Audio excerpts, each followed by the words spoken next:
120 kilometers, 8 to 10 days through the heart of the Dolomites. The Alta Via 1 is one of Europe's most iconic treks, equal parts adventure and comfort.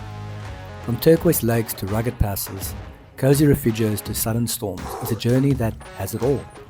But how do you plan it? When should you go? What do you pack? And what's waiting for you along the way? This is your ultimate guide to the Alta Via 1.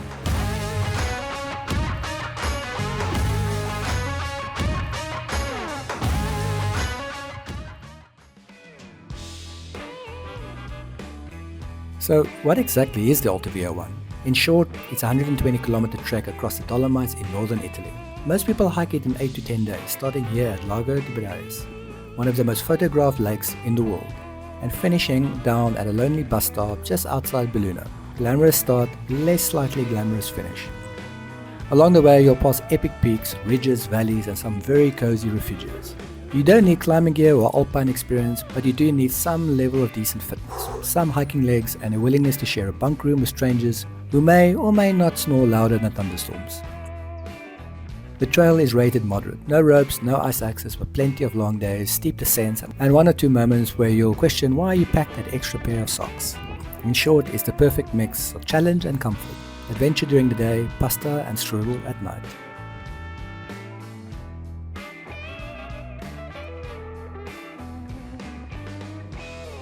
Let me take you through my journey on the Alta Via 1, an 8-day trek through the heart of the Dolomites. I'll walk you through each day, the trail, the refugios, the highs, the lows, and the occasional toilet situation, and all the unforgettable moments in between. Quick heads up, this video has chapters in the description below, so feel free to skip around to the sections that interest you the most. Also, this will be a quick day-by-day breakdown, so if you want a full experience, please check the video in the description or head over to my channel. Alright, let's start at the very beginning. Day 1, Lago di Braies to Refugio Biella. Let's go. Every great journey starts somewhere. Mine at Lago di Braies, the most photogenic lake in all of Italy. And yes, it really is that blue. I took the classic lake show. You have to. And then I turned away from the crowds and onto the trail. Alta Via 1, here we go. The first climb hit fast. Hot sun, loose gravel, and a moment of regret for packing that second chocolate bar. But with every switchback the views opened up, forest turned to rock, and just when I was considering if I'd actually make it to lunch, Refugio Biella. I sat outside with a view of the Croce del Becco, panini cold drinks and that quiet buzz of hikers starting something big. Dinner was pasta and laughter with other hikers, stories swapped, blisters compared, that first night energy, hope, nerves, excitement. And when I crawled into bed that night, I knew this was going to be one hell of a journey.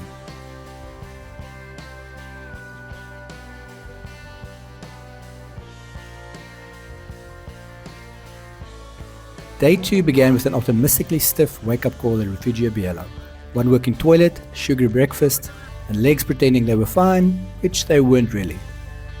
The first stretch to Refugio Centers was gorgeous. A flat trail, rolling views, marmots whistling by like tiny mountain refugees. Total peace.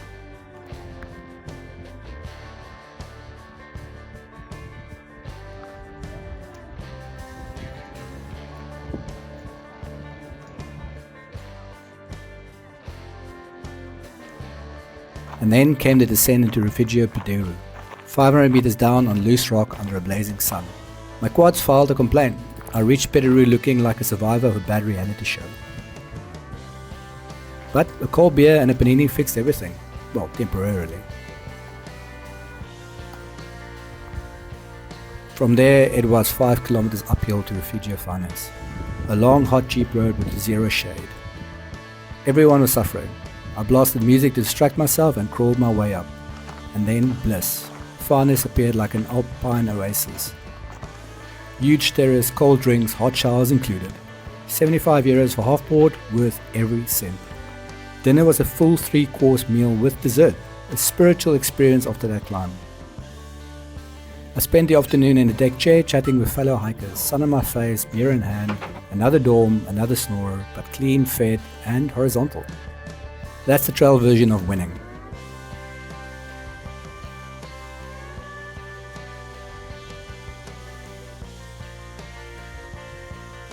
Day 3 kicked off with sweet breakfast, strong coffee and a lie I told myself. Today's going to be a flat one. It wasn't. The first few kilometers were stunning. Wide valleys, gravel trails and cowbells soundtracks. I even stopped at a peaceful alpine lake to soak my feet and my soul. Pure magic.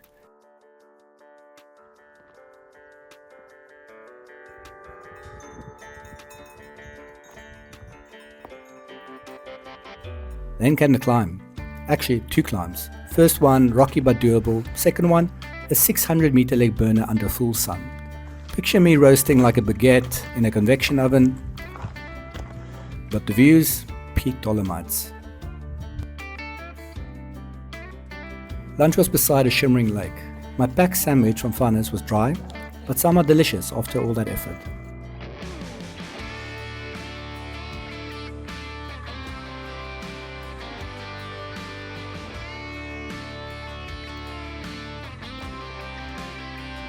I skipped the famous Refugio Lagos way. It was too hot and too late with too many switchbacks and a storm coming. A pro tip, take the gondola later. I did, it snowed, it was wild. As cloud rolls in, I push past the World War I tunnels and moody mountain vibes before finally arriving at Refugio di Bona, one of the coziest spots on the trail. Wood beams, giant terrace, ravioli with butternut and sage butter that nearly made me cry. 19 kilometers, 1,200 meters of elevation gain, 1 missed refugio and 1 perfect dinner. Day 3 was a banger.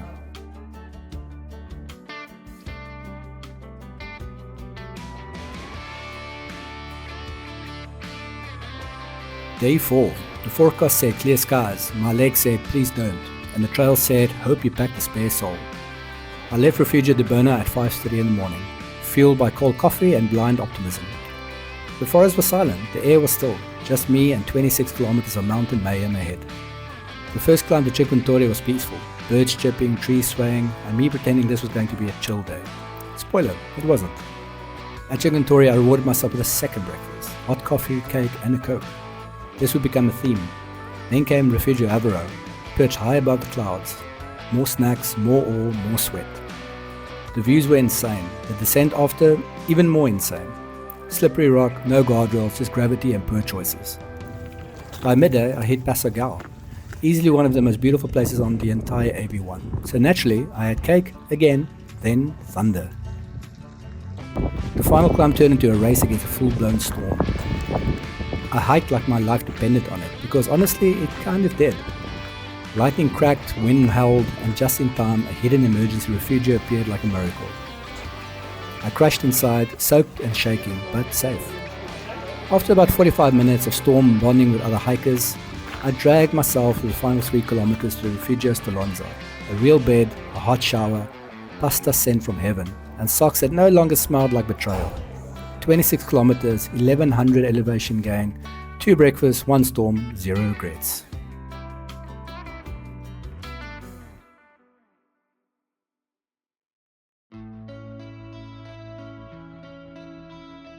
Day 5. The sun was out, my legs were cooked, my brain on airplane mode.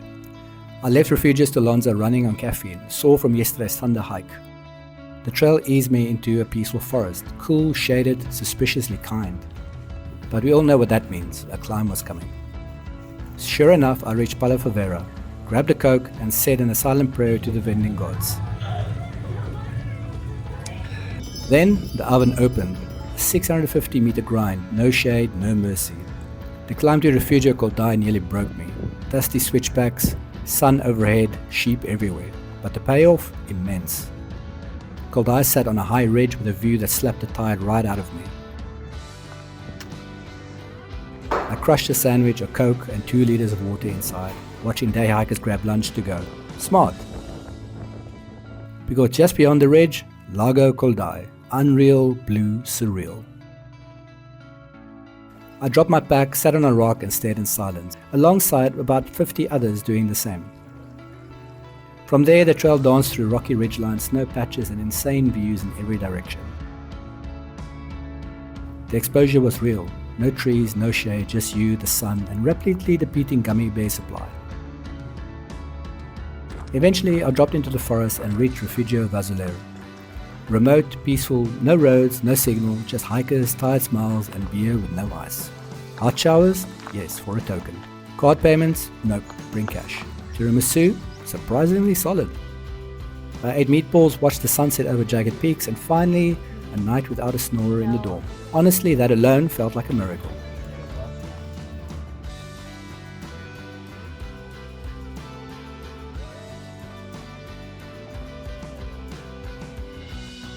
Day 6. I thought I was in for a chill one.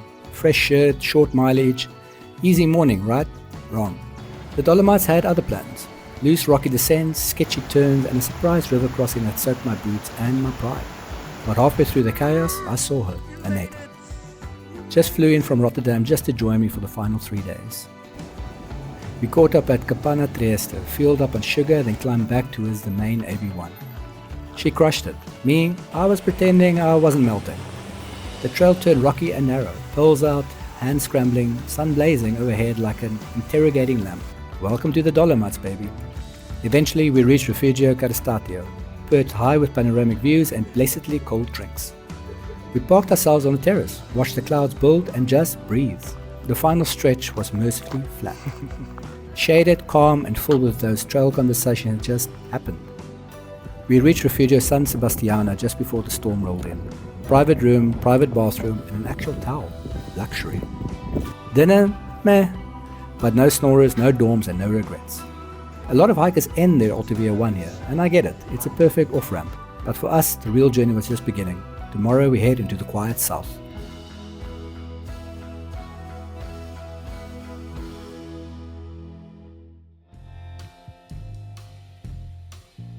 Most hikers stop at day 6. We didn't. Day 7 started innocent enough, 11 kilometers, 700 meters up, clear skies.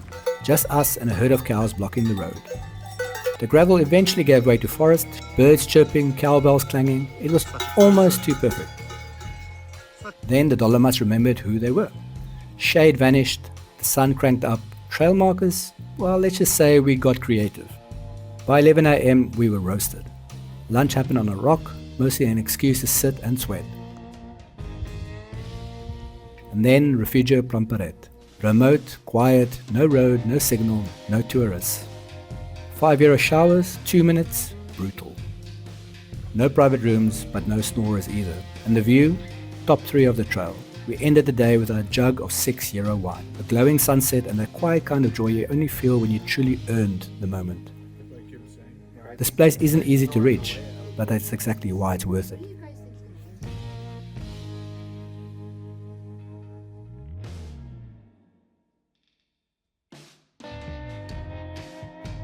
The last day, and somehow the most dramatic. It started gently, soft light, silent trail, then came the ridge. Loose rock, switchbacks. A cold wind that cut through everything, jacket on, hood up, focus locked. That final ridge, narrow and exposed. Sky above, drop-offs on both sides, and one wrong step and well, let's just not think about that. But crossing it, main character moment. After that, just pure silence. Clouds below us, mountains lit gold. We stopped, sat down and opened our packed breakfast. The breakfast view of the trip, hands down. Feeling good, we aimed for the next refugio. Just a coffee, we said. 2 hours later, still hiking. Across wild ridgelines, past meadows and marmots. Finally, Refugio Pian de Fontana.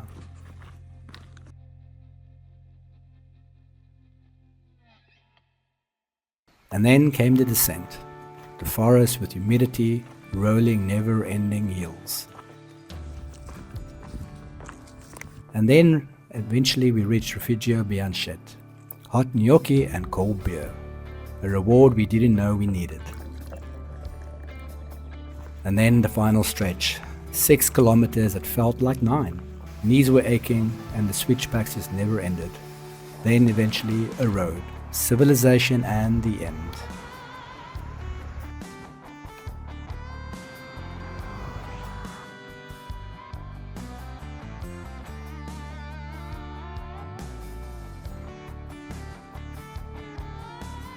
So how many days should you actually plan for the Alta Via 1?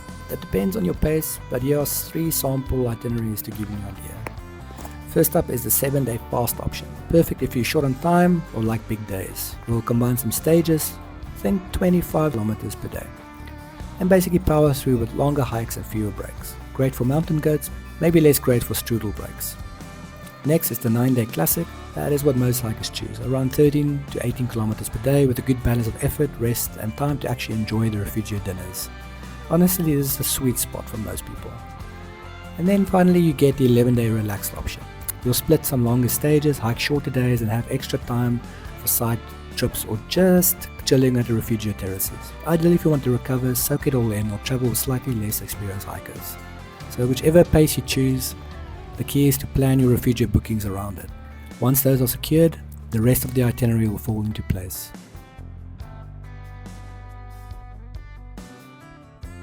Okay, so now you know the stages, but how do you actually plan the route? The first step is deciding how many days you want to hike. Most people do it in 8 to 10 days, but you can go faster if you part mountain goat or slow if you enjoy those extra cappuccino breaks. Once you've got your schedule, it's time to book the refugios. And there's the catch, they fill up months in advance, like book in February for August kind of in advance. Each refugio is booked individually. Some have online booking systems, other you'll have to email, and a few still want you to call actually. Don't expect a single magic website. This is old school, one hut at a time. Half board is the standard deal, dinner, bed and breakfast. So yes, you're basically planning a mountain hopping food tour with hiking in between. Pro tip, start with the most popular refugios like Farnes, Lagazoy and Avero. Get those locked in first, then fill in the rest around them. Once you've got the bookings, the rest of your route will naturally fall into place.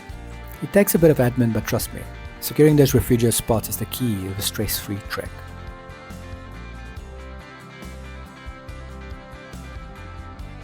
So what would you actually expect out there? The Alta Via one isn't extreme mountaineering, no ropes, no crampons, but it does come with its own set of challenges.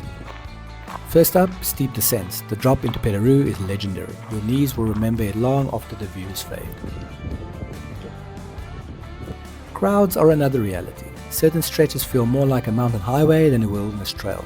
Just smile, step aside, and remember you're all chasing the same strudel at the next refugio. Then there's the weather. 1 minute is blazing sun, the next you're soaked into the bone in a thunderstorm.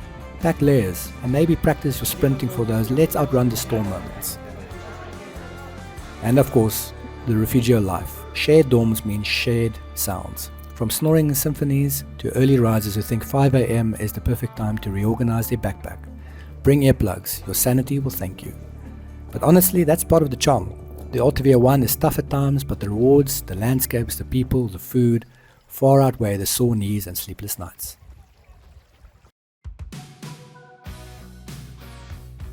For every tough climb or rainy day, the Alta Via one rewards you with the moments you'll never forget. Like starting at Lago di Braies, easily one of the most beautiful trailheads in the world.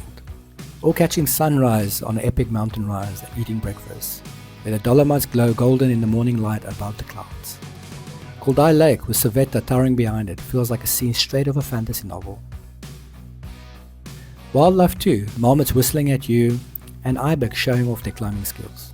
And then there's the refugio life, long dinners, shared stories, and the strange magic of bonding with complete strangers over pasta and strudel. It's those little moments, the views, the food, the friendships, that make the Alta Via one more than just a hike. It's an experience you'll carry with you long after you've left the mountains.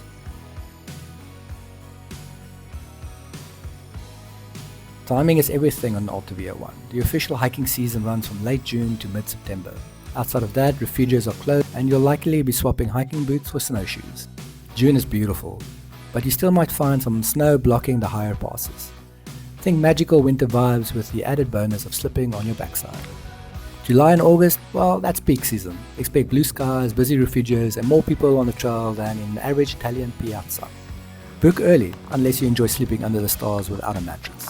September is a favorite for many. Fewer crowds, cooler weather, and a crisp mountain air. Just be ready for shorter days and the occasional snow surprise. And no matter when you go, the Dolomite weather is unpredictable. One day it's sunscreen and t-shirts, the next you're regretting not bringing a snorkel for the rain. Bottom line, late June to September is your window. Pick your season based on whether you prefer snow patches, crowds, or a solitude with a side of chilly mornings.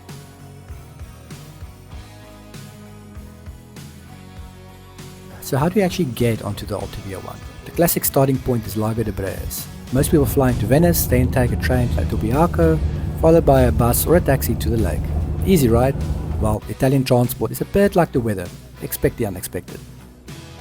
The trail ends near Belluno at a very glamorous finish line, a bus stop called La Pisa. From there you'll catch a bus into Belluno, then a train back to Venice or wherever you're headed. Not quite the red carpet finish, but pizza and gelato are never far away.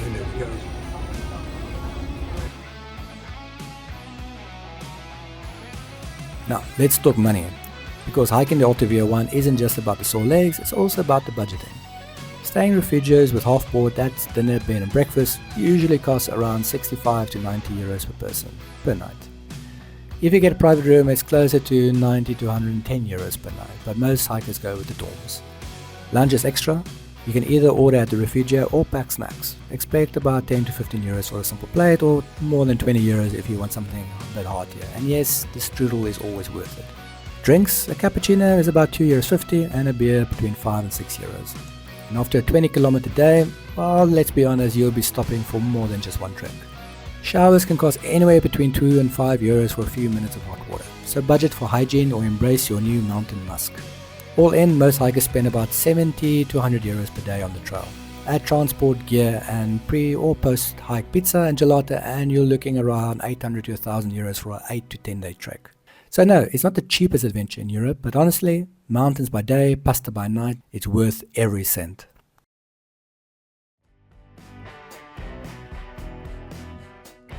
Packing for the Alta Via 1 is a balancing act. Carry too much and you'll regret the climbs, carry too little and you'll regret it in a thunderstorm.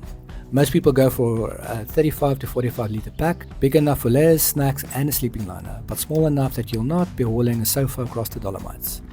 Absolute essentials, a good rain jacket, hiking poles for those steep descents and a power bank, because the only thing worse than blisters is a dead phone when you're trying to take mountain selfies. Beyond that, keep it light. Remember, every extra pair of socks feels twice as heavy by day 6.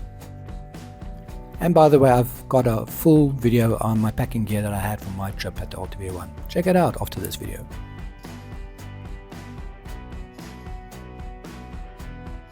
Worried about getting lost? The good news is the Alta Via 1 is pretty well marked. Look out for the classic red and white paint blazes and signposts at every junction. As long as you pay attention, it's pretty hard to go wrong. Still, it helps to carry a proper paper map like the Tobacco AB1 edition or a guidebook with staged breakdowns. They're lightweight and don't run out of battery. For a digital backup, download offline maps on apps like Maps.me, Komoot or AllTrails. Refugio Wi-Fi is patchy at best, so don't count on downloading anything on the trail. And no, Google Maps won't help unless you're searching for the nearest ibex. So between trail signs, a paper map and offline GPS, navigation isn't something you need to stress about on the Alta Via 1. So do you need to be an elite athlete to hike the Alta Via 1? No. You do need a decent level of fitness. Think long days, 6 to 8 hours on the trail with a lot of up and downs. If you can comfortably hike 15 to 20 kilometers in a day with a backpack, you're in good shape for the AB1. Training with stair climbs, hill repeats or weekend hikes will make it much more enjoyable. And don't worry, everyone gets out of breath on the climbs. The difference is whether you look like a majestic mountain goat or a sweaty backpack delivery service. Bottom line, you don't need to be a superhuman. Just reasonably fit, prepared for long days and ready to reward yourself, pasta at the end of each stage.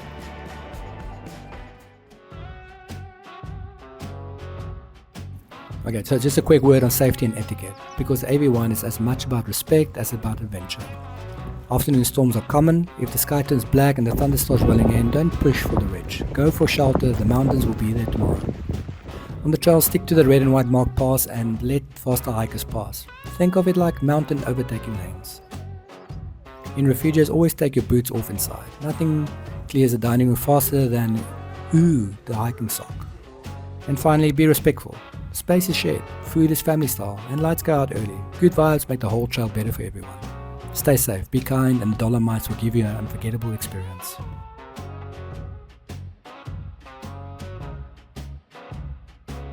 Alright, let's wrap this guide with some practical tips to make your Alta Via 1 a little smoother. Tip 1. Start early. Thunderstorms are common in the afternoon, so the earlier you're on the trail, the better your chances are of finishing dry, or at least only partially soaked. Tip 2. Book refugios months in advance, especially the popular ones like Farnes, Lagozoy and Avaro. Waiting until the last minute is a recipe for disappointment, or a very long walk to the next hut. Tip 3. Carry some cash. Not every refugio takes card, and you don't want to be the person trying to pay the strudel with good intentions. Always pack for all weather. Sun, rain, snow. Sometimes all in one day. Layers are your best friend. And tip 5. Pack light. And yes, you can do laundry on the trail. Hanging socks off the balcony is practically part of the Alta Via 1 culture. And finally, don't stress if things don't go perfectly. Bad weather, sore legs, missed turns. It all becomes part of the story. Roll with it, and you'll love the experience even more. If this guide helped, check out my full day-by-day Alta Via 1 series, where I share the entire trek, from the hardest climbs to the most epic sunsets. And if you're already planning your own adventure, drop a comment with your questions. I'd love to help. Thanks for watching, and see you on the trail. Until next time, keep exploring.